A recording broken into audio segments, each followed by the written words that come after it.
मुजाहिद ने दावा किया है कि काबुल में पाकिस्तानी सफारत खाने पर हमले में मुलव्विस दाइश के दहशतगर्द मारे गए। हाई कोर्ट ने अपने ही सरकारी मुलाजिम के खिलाफ महकमाना कार्रवाई करते हुए बगैर इजाज़त जज की गाड़ी इस्तेमाल करने पर जज के घरेलू वेटर को जबरी रिटायर करने का हुक्म दे दिया है।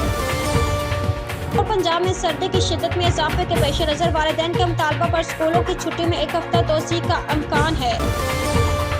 टेस्ट के चौथे रोज चाय के वक्फे तक न्यूजीलैंड ने अपनी दूसरी इनिंग में 4 विकेटों के नुकसान पर 151 रन बनाकर पाकिस्तान पर 192 रन की बढ़तरी हासिल कर ली है।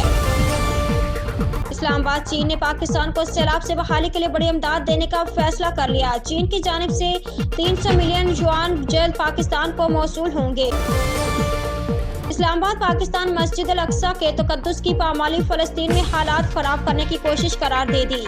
पाकिस्तान की जानिब से इसराइली वज़ीर के दौरे की शदीद मज़म्मत की गई है।